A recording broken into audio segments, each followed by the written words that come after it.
미국 콜로라도주 리틀턴시에 위치한 콜럼바인 고등학교에서 졸업반 학생 2명이 별다른 이유 없이 약 900여 발의 총알을 난사한 사건입니다.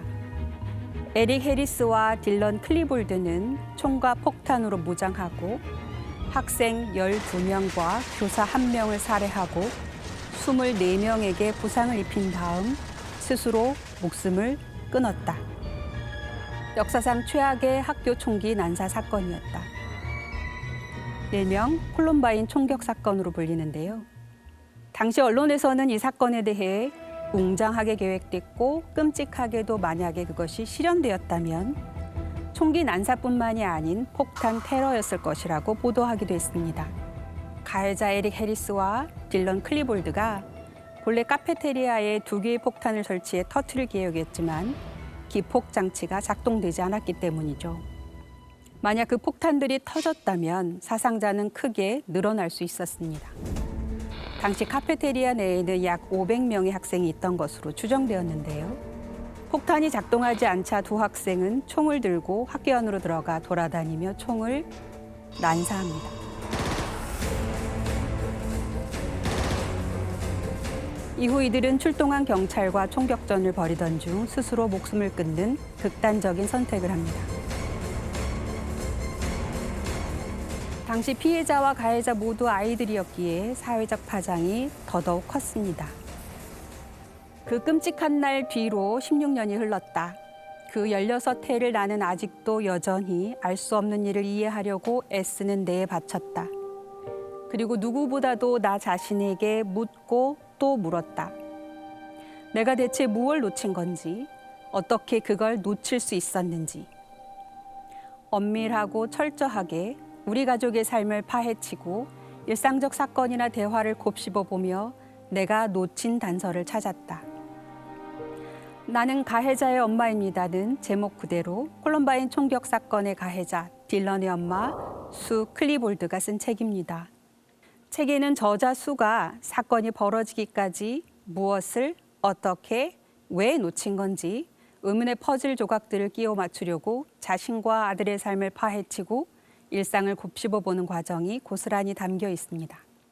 말로 풀어내려면 적어도 3년, 길게는 5년 이상이 지속될 이야기를 500페이지 가까운 한 권의 책으로 압축해서 적어낸 겁니다. 저자 수 클리볼드는 대학에서 장애인 학생들을 가르쳤고 지역 활동에도 활발히 참여했던 평범한 엄마였습니다. 무엇보다 어릴 때부터 아이들을 돌보는 아르바이트를 했고 석사 학위를 딸 때는 아동 발달과 아동 심리 과목들이 필수였죠. 때문에 순진하게도 지식과 경험을 통해 단련된 직관이 있으니 우리 아이들을 잘 키울 수 있을 것이라고 생각했다고 합니다. 둘째 딜런을 낳을 땐 더욱 자신감이 붙었죠. 이렇게 수의 둘째 아들 딜런은 미국의 전형적인 중산층 가정에서 자상한 부모, 형과 함께 자랍니다. 이것이 언론이나 대중들이 주목했던 가해자 딜런의 특징이었습니다. 아주 평범하면서도 사랑받고 자란 10대 청소년이 어떻게 범죄를 저지를 수 있었느냐는 것이죠. 저자는 평소 딜런이 좋아했던 종이접기를 보고 종이장처럼 평범한 것이 몇 번 접는 것만으로도 어떻게 저렇게 다른 모양이 되는지, 어떻게 한순간에 새로운 의미를 띠게 되는지 늘 경탄했었다고 하는데요. 콜럼바인 총격 사건 이후에 저자의 삶은 마치 종이접기와 비슷하다고 표현합니다. 평범하고 사랑스럽던 아들 딜런은 어떻게 역사상 가장 끔찍한 살인자가 되었을까요? 정신의학자 프랭크 옥버그 박사는 사건을 선정적으로 다루지 말고 대신 사건에 대한 토론을 확대해 나가라고 조언한다. 원인을 지나치게 쉽게 짚어 단순하게 결론을 내려버리는 일만 삼가도 큰 진전이다. 책에 나온 정신의학자 프랭크 옥버그 박사는 사건 당시 기자들이 이 사건에 대해 선정적으로 다루는 것에 대한 걱정을 드러내는데요. 실제로 대중들을 자극하기 위해 원인을 지나치게 쉽게 단순하게 결론 내리는 경우가 많죠. 콜럼바인 총격 사건도 그랬습니다. 이 사건은 아직까지도 교내에서 따돌림을 당해 홧김에 저지른 우발적 사고로 기억되고 있습니다. 사람들은 딜런에 대해 사악함을 타고난 나쁜 씨앗이었다거나 아니면 도덕적 지침 없이 막 자랐다고도 말했죠. 과연 10대가 강력범죄를 저지르는 원인이 순전히 선천적으로 타고난 기질이나 양육만의 결과일까요? 그렇지는 않습니다. 이는 저자의 친구 신디라는 인물이 보낸 편지 내용에서도 잘 알 수 있습니다. 신디는 자신의 암울했던 청소년기에 대해 고백하면서 친구의 중요성을 강조합니다. 딜런에게도 이런 일이 있었어야 해요. 친구나 동지가 옆에 있어줘야 했는데 분노와 우울을 부추기는 게 아니라 달래줄 친구요. 청소년기에 들어서면서 아이들에게 중요한 대상이 부모가 아닌 친구로 바뀌죠. 부모가 아무리 친구처럼 대해줘도 아이들에겐 그저 부모일 뿐입니다. 이 시기 아이들에게 가장 중요한 대상은 공감하며 달래줄 친구인데요. 안타깝게도 저자의 아들 딜런에게는 달래주는 친구가 아닌 분노와 우울을 부추기는 불쏘시개 같은 역할을 한 친구 에릭 해리스가 있었죠. 이에 부합하게 심리학자 앤드류 솔로몬은 이 사건을 검토한 후 에릭 해리스는 살해 성향 반사회 성격 장애, 그리고 딜런 클리볼드는 자살 성향을 가진 우울증 환자라고 결론 내립니다. 이 서로 다른 성향의 두 소년이 상보적인 필요 조건이 된 거죠. 친구 때문에 모든 일이 벌어졌다고 볼 수는 없지만 우울함에 빠져 죽고 싶었던 딜런이 사이코패스 성향이 있는 친구 에릭을 만나 죽이고 싶은 욕구가 생겼다는 것이 그의 주장입니다. 실제로 사건 이후 딜런의 방에서 정신과 의사가 처방한 항우울제가 나왔고 자살 계획을 적은 일기장, 그리고 총기와 폭탄을 실험한 동영상도 발견됩니다. 아동기에 부모를 통해 세상을 배웠다면 10대는 친구를 통해 세상을 배웁니다. 10대 아이들에게는 또래 집단에서 느끼는 소속감과 유대감이 상당히 중요한데요. 이 때문에 가끔은 또래들의 압력에 못 이겨 심지어 자발적으로 불법적인 행동을 하기도 합니다. 그렇다 보니 함께 어울려 노는 친구 무리가 어떤 성질을 띠느냐가 중요할 수밖에 없죠. 그는 아들이 살인자라는 사실을 회피하는 것이 아니라 직면하고 받아들이는 것을 선택한 건데요. 1999년 4월 20일 저녁에 내가 누릴 수 있는 위안은 없었다. 갑자기 부끄러움이 몰려왔다. 내가 평생 품어온 신에 대한 이해가 갑자기 순진한 허구, 낙관적 동화, 한심한 착각이었음이 백일하에 드러난 것 같았다. 지금까지 느껴보지 못한 외로움이 느껴졌다. 첫 문장은 사건 당일 저자 수의 심경을 정확하게 드러내줍니다. 가해자의 부모인 저자는 어디에서도 위안을 얻을 수 없을 뿐 아니라 위안받고자 시도하는 것이 모렴치한 것이라고 느꼈던 것 같습니다. 익숙한 세계로부터 갑자기 내쳐져서 낯선 세상에 던져진 듯한 느낌이라고 설명할 수 있습니다. 이후 저자는 딜런을 키우는 일, 이 아이를 만들어내는 데 들였던 모든 사랑과 노력이 가장 비참한 방식으로 끝났다고 표현합니다. 그가 할 수 있는 그리고 해야 하는 일은 몇 달, 몇 년이 걸리더라도 그동안 몰랐던 아들을 이해하기 위해 할 수 있는 모든 일을 다 하는 것이었죠. 흔히 이해할 수 없는 건 그대로 수용하라는 말을 많이 하는데요. 사실 인간에게는 이해보다 수용이 더 어렵습니다. 본능적으로 이해를 위해 고군분투하는 것은 이해해야만 수용이 되기 때문인데요. 하지만 수는 고통과 책임을 회피하지 않고 직면하기로 결정합니다. 회피는 또 다른 정신병리를 낳는다. 그러므로 통제하려 애쓰거나 회피하지 말고 받아들여라 라는 말이 있습니다. 가해자의 부모로서 피해자들을 위해 자신이 할 수 있는 최선을 다합니다. 만일 여러분의 자녀가 살인을 저질렀다면 아이를 끝까지 믿으시겠습니까? 아니면 아이에게 등을 돌리시겠습니까? 저자 수는 아들을 잃은 비통함은 한켠에 두고 자신의 아들 때문에 가족을 잃은 사람들에 대한 감정을 극대화하려고 애쓴 것 같습니다. 톰은 희생자에 대해 아는 일, 그들이 어떻게 죽었는지 아는 일이 너무 고통스러워서 피하려고 했다. 내 생각은 달랐다. 내 아들이 한 일 때문에 평생 고통에 시달릴 사람들에게 내 마음을 보여주어 티끌만큼의 평화라도 전할 수 있기를 바랬다. 죽거나 다친 사람들을 하나로 뭉뚱그려 희생자 집단으로 치부해버리고 싶지는 않았다. 특히 수는 피해자를 희생자 집단으로 객관화하지 않으려고 했었고 그들을 위해 특별한 관심을 기울이고 그들의 방식을 고려해 용서를 빌고자 애썼습니다. 수는 자신의 공포를 이유로 진정성 있는 사과를 미루거나 자기 방식대로 쉽고 빠르게 해치우려 들지 않았습니다. 딜런의 손이 만들어낸 끔찍함에서 벗어날 길은 결코 없을 것이다.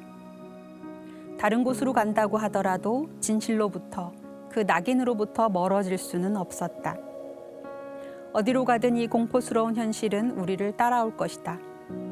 저자가 사건 이후 다른 동네로 이사가지 않은 것도 독특한 점인데요. 대부분의 경우 사회적인 낙인 때문에 야반 도주하는 경우가 많습니다. 그런데 저자는 어느 곳으로 가든 사회적 낙인으로부터 벗어날 수 없다는 것을 깨닫고 그 낙인과 마주하기로 하죠. 조니어 박사는 사람이 두 가지 심리적 상태를 꽤 오랫동안 겪으며 살았을 때 자살로 죽고자 하는 욕망이 생겨난다고 한다. 첫째는 좌절된 소속감이고 둘째는 스스로를 짐이 되는 존재로 생각하는 것이다. 이런 사람들이 자신의 보존 본능을 넘어서는 단계에 들어선다면 위험이 임박했으며 자살을 저지를 수 있다고 본다. 저자가 아들의 자살을 이해하고자 살펴본 많은 연구 결과 중 하나인데요. 청소년들에게 소속감이 얼마나 중요한지, 더불어 자기 자신을 무가치하거나 짐 같은 존재로 느끼는 것이 얼마나 큰 절망감을 유발하는지 잘 보여줍니다. 딜런도 적지 않은 절망감, 무망감과 고군분투했던 것으로 확인되었는데요. 다음 문장은 그의 내적 갈등을 잘 보여줍니다. 너무나 간절히 죽고 싶다. 이렇듯 슬프고 적막하고 외롭고 구제할 수 없는 나를 느낀다. 삶을 마무리하자. 역사상 가장 비참한 존재. 딜런이 남긴 글의 일부인데요. 이런 식의 부채감은 자기 혐오와 같은 맥락에서 이해될 필요가 있습니다. 우울이 자살과 관련 있는 것은 분명하지만 우울한 사람이 모두 자살을 시도하는 것은 아니고 자살하는 사람이 모두 우울증을 겪는 것도 아닙니다. 혹시 부적응적 완벽주의라고 들어보셨나요? 이는 완벽주의 중에서도 지나치게 높은 기준을 세우고 성취를 추구하는 과정에서 실패를 두려워하며 타인을 실망시키는 것을 걱정하는 것을 의미하는데요. 자살이나 우울을 예측해주는 취약성 요인 중 하나로 알려져 있습니다. 문제는 높은 기준을 설정하고 그것의 달성을 강조하는 문화에서 생존해야 하는 사춘기 아이들이 부적응적 완벽주의에 특히 취약하다는 점입니다. 스스로 설정한 혹은 부모에 의해 주입된 높은 기준 때문에 스스로를 쓸모없는 존재로 생각하게 되면서 자기 혐오감이 생기고 이것이 높은 스트레스와 만나면 자살 사고로 이어질 가능성이 있습니다. 내 아들은 혼자서 병을 안고 싸웠다. 나는 일기를 보기 전에는 딜런이 우울하다고 생각하지 못했다. 가장 친한 친구들, 몇 년 동안 날마다 어울린 친구들도 딜런이 얼마나 우울했는지 몰랐다. 오늘날까지도 그럴 리 없다고 받아들이지 못하는 친구들도 있다. 내가 아는 건 딜런이 겉으로 우울의 징후를 보였다는 것이고 톰과 내가 그것을 보고도 해석하지 못했다는 거다. 딜런은 어떻게 가족과 가장 친한 친구들에게까지 우울증을 숨길 수 있었던 걸까요? 사실 많은 부모들이 아이의 본 모습을 보는 것이 어렵습니다. 아이는 부모를 기만할 수 있거든요. 형식적 조작기가 시작되는 만 11세, 보통 초등학교 5, 6학년에 이르면 아이들이 필요에 따라서 보이고 싶은 모습만 보이는 것에 훨씬 능숙해집니다. 부모 앞에서 자신의 모습을 얼마든지 조작할 수 있다는 뜻이죠. 콜럼바인 총격 사건이 일어나기 2년 전 딜런은 스스로 우울감을 느껴서 정신과 진료를 받았고 약물을 처방받았지만 부모에게 그것을 숨길 수 있었습니다. 수는 아들 딜런을 이해하기 위해 여러 연구들을 검토하고 전문가들을 만나 자문을 구했는데요. 그 과정에서 딜런이 지닌 생물학적 취약성을 확신하게 됩니다. 그는 이것을 뇌질환이라고 표현했는데요. 수는 딜런이 뇌질환 때문에 우울증을 앓았고 앞서 말씀드린 대로 사이코패스적인 특성을 지닌 친구를 만나 살인과 자살에 이르렀다고 믿게 됩니다. 저자의 주장처럼 우울이나 자살에 취약하게 만드는 생물학적 특성을 발견한 다수의 연구가 존재합니다.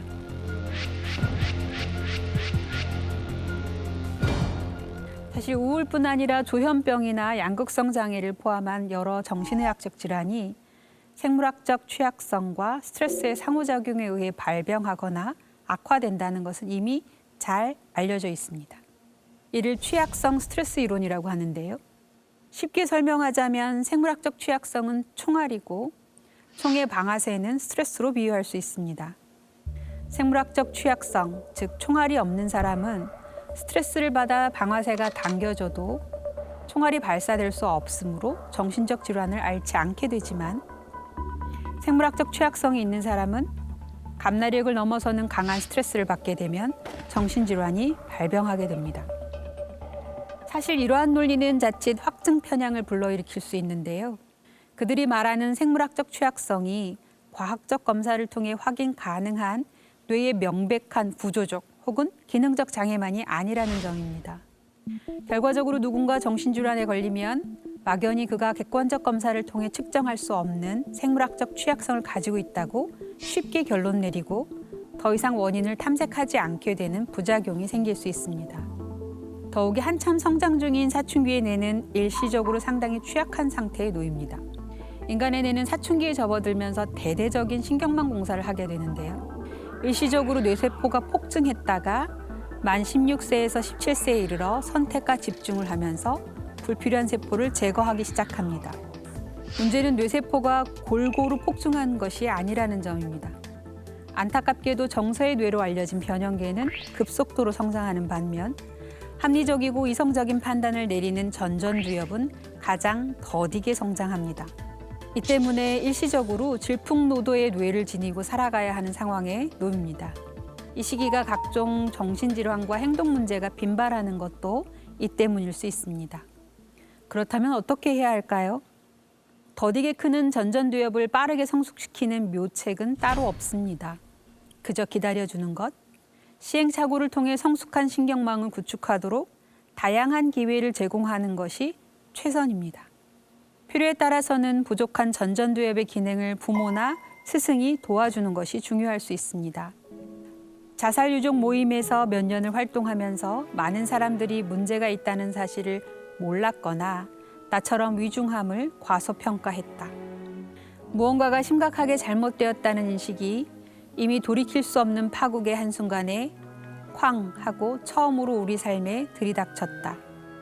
전문가들도 사느냐 죽느냐의 상황을 알아보지 못할 때가 있다. 저자는 자살유족 모임에 수십 차례 참석하면서 위안을 얻는 동시에 두려운 깨달음을 얻습니다. 누구든 이 자리에 올 수 있다는 것이었죠. 그래서 위중함을 과소평가했음을 고백합니다. 현실적으로 부모 입장에서 아이가 얼마나 힘든지 판단하기란 결코 쉽지 않습니다. 심지어 숙련된 전문가들조차도 단편적인 모습만을 보고 평가하는 경우 부정확한 결론을 도출할 수 있습니다. 때로는 지나치게 힘들어한다고 판단하고 때로는 덜 힘들어하는 것 같다고 오해할 수 있습니다. 그렇다고 매 순간 의심의 눈초리로 관찰하는 것은 가능하지도 않지만 바람직하지도 않습니다. 그 대가로 부모-자녀 관계가 뒤틀릴 수밖에 없기 때문이죠. 저는 안전한 소통 채널의 구축과 유지를 추천드리고 싶습니다. 아이를 양육한다는 이유로 아이에게 자신의 삶까지 대물림시키려 하지 말고 아이가 아이답게 살도록 허용하면서 활발하게 소통할 수 있는 것, 그것이 핵심입니다. 가끔 아이가 이해되지 않을 때는 오늘의 책 나는 가해자의 엄마입니다의 저자 수 클리볼드가 자신의 아들 딜런을 이해하기 위해서 고군분투하는 과정에서 마음에 거듭거듭 새겼던 말을 떠올려 보면 어떨까요?